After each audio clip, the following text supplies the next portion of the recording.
कोई पैसे से या मगरूरी से शक्तिशाली नहीं होता। शक्तिशाली होता है ये अंदर की शक्ति से, और ये अंदर की शक्ति जब तक हमारे अंदर जागृत नहीं होगी, हम कभी शक्तिशाली समर्थ नहीं हो सकते। अब ये शक्ति आप सबके अंदर है, और इस शक्ति का लाभ उठाना ये आपका आज का परम कर्तव्य है। अगर आपने इसका लाभ नहीं उठाया तो इसका जो कुछ भी मूलभूत सवाल होगा वो ये कि क्यों नहीं उठाया आपने, क्योंकि ये आवश्यक है। हर एक धर्म में बताया है कि तुम्हारा फिर से जन्म होना चाहिए। वो जन्म जिसे हम पुनरुज्जीवन कहते हैं, जिसे हम आत्म साक्षात्कार कहते हैं, उसे प्राप्त करना चाहिए। पर उसे लोग अगर सोचे कि काली विद्या से प्राप्त करें तो वो बड़ी गलतफहमी में है। उल्टे काली विद्या में जाने से बहुत नुकसान होते हैं, बहुत तकलीफें हो जाती हैं। और मैंने देखा है कि नेपाल में तो बहुत फैली काली विद्या, इससे कोई फायदा नहीं होता। उल्टे आपके पैसे चले जाते हैं और आपको कोई न कोई बीमारियां लग जाती हैं। बहुत ज़रूरी है कि आप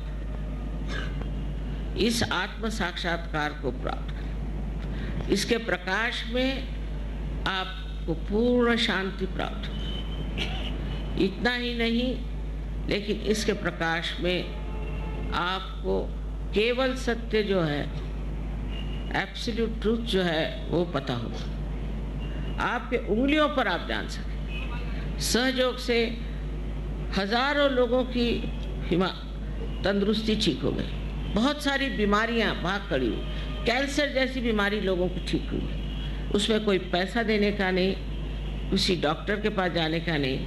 आप अपनी ही शक्ति से इसे ठीक कर सकते हैं। इसको दूसरे के पास जाने की ज़रूरत नहीं, कुछ करने की ज़रूरत नहीं। और जब इतना आसान है तो इसे क्यों न प्राप्त करें।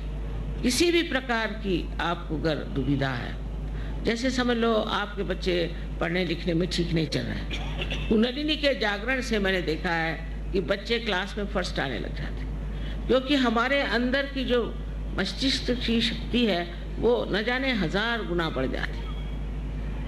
मनुष्य जो है असल में चरित्रवान और धार्मिक होता है, असल में, नकली नहीं तो सवेरे जाओ मंदिर में और शाम को और सबको मारो पीटो करो। वास्तविक में धार्मिक वो अंदर से हो जाता है। और ये धर्म जो है सारे विश्व में एक ही धर्म है, और वो धर्म है प्यार का, प्रेम का, करुणा का। आज तक हमने प्रेम की शक्ति को कभी भी उपयोग में नहीं लाया, इसलिए सारे प्रश्न खड़े हुए। इस प्रेम की शक्ति को अपने अंदर जब हम जागरूक कर लेते हैं तो फिर हम समझते हैं कि हम कितने वैभवशाली हैं, और हमारे अंदर न जाने हजारों तरह की शक्तियाँ संचरित होती हैं। जैसे आप दूसरों को भी जागृति दे सकते हैं, दूसरों को भी बीमारी ठीक कर सकते हैं, दूसरों का भी आप भला कर सकते हैं और उनको शांति दे सकते हैं। इसको कुछ ज़्यादा सीखना नहीं पड़ता। 1 महीने के अंदर आप अपने ही गुरु हो जाते हैं और आप सब कुछ जानते हैं जो कुछ आपको करना है और जो चीज़ आपको उपयोग में लाना है। उस वक़्त कोई आपको बताने नहीं आएगा कि ये करो या वो करो। हमने देखा विदेश में 1 रात में लोगों ने ड्रग लेना छोड़ दिया। आज जागृति हुई, कल से ड्रग छूट गया, क्योंकि उस प्रकाश में आप देखते हैं कौन सी चीज़ आपके लिए नाशवंत है और कौन सी चीज़ आपके लिए समर्थक है, और आप छोड़ देते हैं फौरन उस चीज़ को जो आपकी नाशवंत है, क्योंकि आप समर्थ भी हैं। बहुत से लोग छोड़ना भी चाहते हैं पर छोड़ नहीं सकते, पर इसके बाद ये शक्ति आपके अंदर प्रकट होती है और उसके कारण आप उसे एकदम छोड़ देते हैं। तीसरी बात जो है कि जो आपका चित्त है वो पूरी तरह से एकाग्र हो जाता है, उसकी चल बिचल खत्म हो जाती है। एक तो आप शांति में जाके बैठ जाते हैं और शांति में आप एक साक्षी स्वरूप होकर सारे संसार की और एक नाटक की दृष्टि से देखते हैं। जैसे कोई नाटक हो रहा है, और ये नाटक देखने में आप समझ सकते हैं कि इसकी क्या गलतियां हैं, क्या अच्छाइयां हैं। आपके अपने स्वयं जीवन के जो प्रश्न हैं उसको भी आप बहुत आसानी से हल कर सकते हैं, क्योंकि आप उन प्रश्नों से बाहर निकल आए। इस प्रकार अनेक विध इसके लाभ हैं, क्योंकि आप एक महान ऊंचे दर्जे के इंसान हो जाते हैं, और ये परिवर्तन होना ज़रूरी है। इस परिवर्तन से सब तरह से हमारी समस्याएं दूर होती हैं। बहुतों को तो संसार में आर्थिक समस्या बहुत है, आर्थिक समस्या के मारे परेशान है। जिनकी आर्थिक दशा ठीक है वो भी परेशान है, जिनकी नहीं है वो भी परेशान। इसका कारण ये है कि आर्थिक व्यवस्था का जो स्रोत है वो हमारे अंदर लक्ष्मी का स्थान है, उसकी एक अपनी व्यवस्था है। वो लक्ष्मी का जब चक्र जागृत होता है और स्वच्छ हो जाता है और पूरी तरह से प्लावित होता है कुंडलिनी से, तो आपको लक्ष्मी का भी प्रसाद बहुत मिलता है। अनेक तरह के इस तरह के जो कार्य हैं अलग अलग चक्रों पे कार्य करते हैं, और उस चक्रों पे वो आपको पूरी तरह से एक संपूर्ण व्यक्तित्व दे देते हैं। इस चीज़ को देखते हुए आपको समझ लेना चाहिए कि ये मौका कितना पवित्रपूर्ण है और कितना इसमें महत्व है कि इस बार आपको आत्म साक्षात्कार लेने से चूकना नहीं चाहिए। सबसे पहली चीज़ है इसे प्राप्त करें, और इसे प्राप्त करके आपको जो लाभ होगा वो अनेक होगा। आपका चित्त स्वयं जहाँ जाएगा वहीं कार्यान्वित होगा। बड़े आश्चर्य की बात है कि लोगों को विश्वास ही नहीं होता, उनको अपने ही ऊपर विश्वास नहीं कि हम ये सब कर सकते हैं। अगर अपने ऊपर ज़रा सा भी विश्वास हो तो ये कार्य पूर्णतया हो सकता है। सबसे तो बड़ी बात यह है कि आपको किसी भी चीज़ की थकान नहीं होती। आपकी उम्र जो है जैसे कि वैसे ठहर जाती, और कितना भी कार्य करो तो भी ऐसा लगता नहीं कि आपने बड़ा काम किया, आपने बड़ी मेहनत करी। और बड़ा आश्चर्य लगता है कि कैसे प्रसाद रूपेण हर तरह के प्रसाद आपको मिलते हैं। ये सब चीज़ें अनुभव करने की हैं, पर इसके लिए लोग चाहिए विशेष। ये इसको कहते हैं, मराठी में हमारे कहते हैं पाहिजे जातीचे, उसकी जात होनी चाहिए। इससे ब्राह्मण मुसलमान हिंदू से कुछ नहीं होता, शूद्र से कुछ नहीं होता। अंदर से जिस आदमी में ये जात होगी, जिसमें ये समझ होगी, ताकत होगी, वही इसे संभाल पाता है और इसमें उतरता है। पर हमने तो देखा कि सर्वसाधारण लोग भी सहयोग में उतर जाते हैं। देहातों में भी सहयोग बहुत फैल गया है, हर जगह फैल गया है। हिंदुस्तान में तो बहुत है, पर कहीं अधिक आप देखिए रशिया में, ऑस्ट्रिया में, हर जगह सहयोग फैल गया। तो इस प्रकार आप लोगों को भी इसे प्राप्त करना चाहिए। इसके लिए आपको पैसा वैसा कुछ देने का नहीं, क्योंकि ये जीवंत क्रिया है आपकी उत्क्रांति के। आज आप इंसान बने, इंसान से आपको अब आत्मा स्वरूप होना है।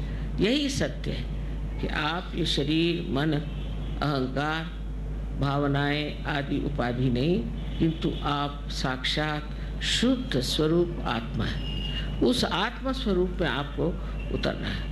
और दूसरा सत्य है कि चारों तरफ फैली हुई ये परमात्मा की प्रेम शक्ति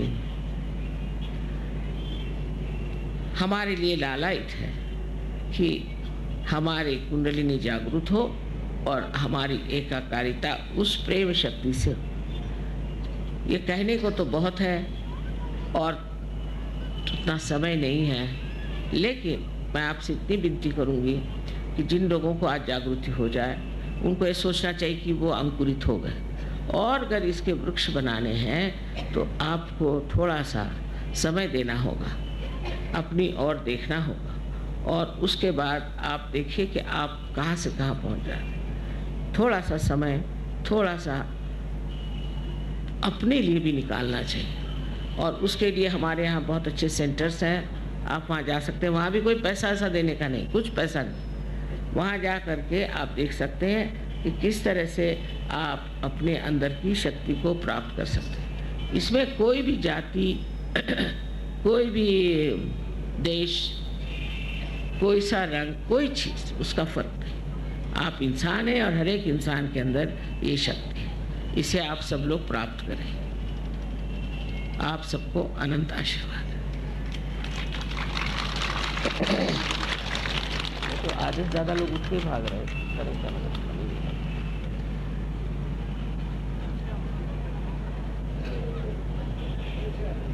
सब आधे लोग इसलिए मैं कहती ट्रांसलेशन कर समझते हैं, सभी समझते हैं। चले क्यों गए?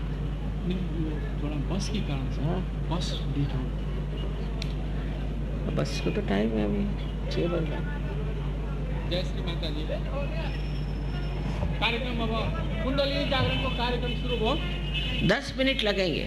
अब 10 मिनट और बैठिए। जब आए हैं तो हर बार पता नहीं क्या नेपाल में हो जाता है, लोग भागना शुरू कर देते हैं। ऐसा तो मैंने कहीं भी नहीं देखा। यहाँ के आधे लोग उठ के भागना लग जाते हैं। इतनी क्या बस की गुलामी करना। आप लोग अगर पार हो जाए तो बस खड़ी रह जाएगी। आप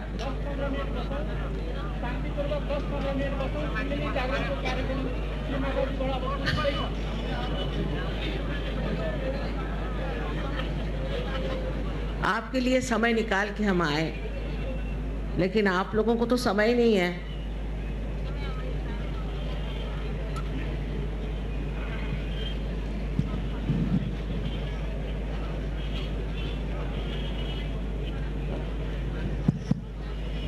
जरा आप सब लोग बैठ जाएं तो जागृति जल्दी हो जाएगी। कृपया इस तरफ आके बैठें, जहाँ भी आप बैठे। कृपया सबैजना शान्तिपूर्वक बस्नुहोस्। श्री माताजीबाट कुण्डलिनी जागरणको क्रिया हुँदैछ। जुत्ता छ भने जुत्ता खोलेर शान्तिपूर्वक राम्ररी स्थिर भएर बस्नुहोस्। सुरु गर्दै हुनुहुन्छ परम पूज्य श्री माताजीले।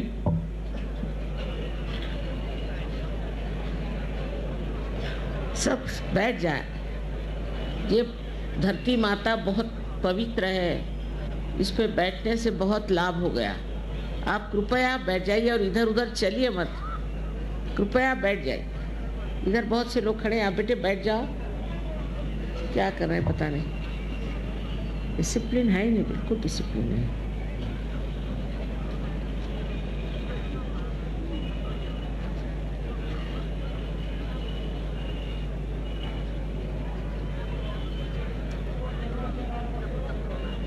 आप अगर बैठेंगे नहीं तो आपकी जागृति मुश्किल है। फिर आप कहेंगे हमारी जागृति नहीं हुई। इसलिए आप बैठ जाइए ना। वो पर्दा हटा दीजिए। चलो, वो पर्दे पे लदे जा रहे हैं।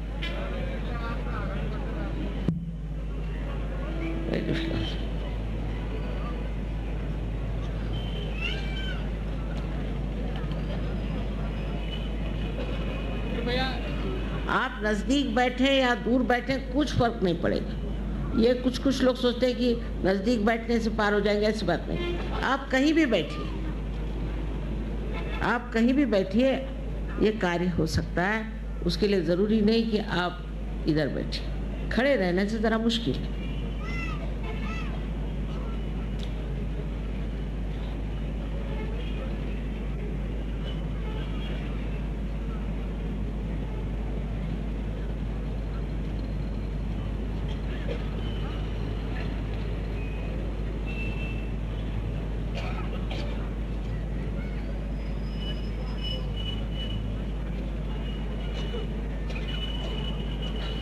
उसको हटा दीजिए तो बस ठीक है। जी भी बहुत अच्छा।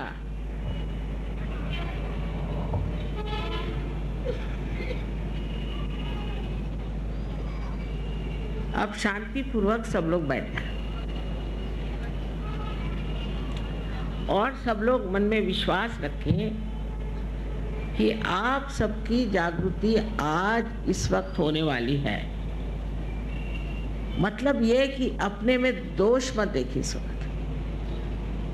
कोई लोग सोचने लगते हैं मेरी कैसी जागृत होगी, मैंने ये पाप किया, मैंने वो पाप किया। और बताने वाले भी बताते रहते हैं कि तुमने ये पूर्व जन्म में कर्म करे, वो पूर्व जन्म में कर्म करे, उसके लिए इतना पैसा दो। ऐसी बेकार बकवास करते हैं लोग। जो ऐसा कहते हैं वही पापी है, समझ लीजिए। इस वक्त आप मेरे सामने कोई भी पापी नहीं। तो कृपया ये सोच लीजिए कि आपके अंदर जो भी दोष है, जो भी हुआ सो बीत गया उसका अब विचार नहीं करना है। इस वक्त आप शांतिपूर्वक यही सोचिए कि मैं बिल्कुल दोषी नहीं हूँ। ऐसा सोचने से ये चक्र पकड़ता है। जब आप सोचते हैं कि आपके अंदर दोष है तो यहाँ पे ये चक्र पकड़ता है, इससे अनेक बीमारियाँ हो जाती हैं, जिसे अंग्रेजी में स्पॉन्डिलाइटिस कहते हैं, अंजाना कहते हैं, और तरह तरह के प्रकार इस एक चक्र के पकड़ने से होते हैं। तो हो गया सो बीत गया उस वक्त के, अब तक क्यों आप लेकर बैठे? इस वक्त गलती हुई, उस वक्त ठीक करना चाहिए। तो अपने को कृपया माफ़ कर दीजिए। और दूसरे ये कि सबको आप एक तरह से, पूरी तरह से माफ़ कर दीजिए। उनके बारे में सोचना भी गलत है, क्योंकि उससे भी सर दर्द होता है। अब ये बात सोचिए कि आप माफ़ करें या नहीं करें, आप करते क्या है? कुछ तो नहीं करते। क्या करते हैं आप? कुछ नहीं करते। लेकिन जब आप माफ़ नहीं करते तो अपने को छलते हैं, सताते हैं उन लोगों के लिए जिन्होंने आपको सताया। इसलिए आप पूरे मन से इन सब को माफ़ कर दीजिए एक साथ। उसमें उनके बारे में सोचने की भी ज़रूरत है। आपके लिए तो कुछ मुश्किल होना नहीं चाहिए, क्योंकि नेपाल देश तो ऐसे ही बड़ा पवित्र देश, यहाँ अनेक अवतरण हुए हैं और बड़ा माना हुआ देश है। इस देश के लोगों को तो बिल्कुल चिंता करनी नहीं चाहिए। बस से अगर काली विद्या नहीं आती तो आपके अंदर ये जो गरीबी आई है ये नहीं आती। इस काली विद्या के कारण सारी तरह की तकलीफ़ें और गरीबी आ गई।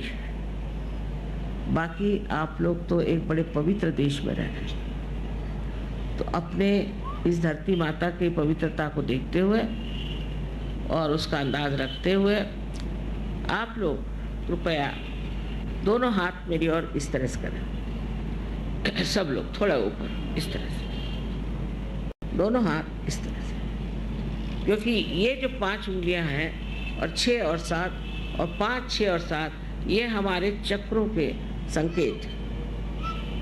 और डॉक्टरी में इसमें इनको सिंपैथेटिक नर्वस सिस्टम के एंडिंग्स माने जाते हैं। तो आप हाथ इस तरह से रखें। इस तरह से हाथ रखने पर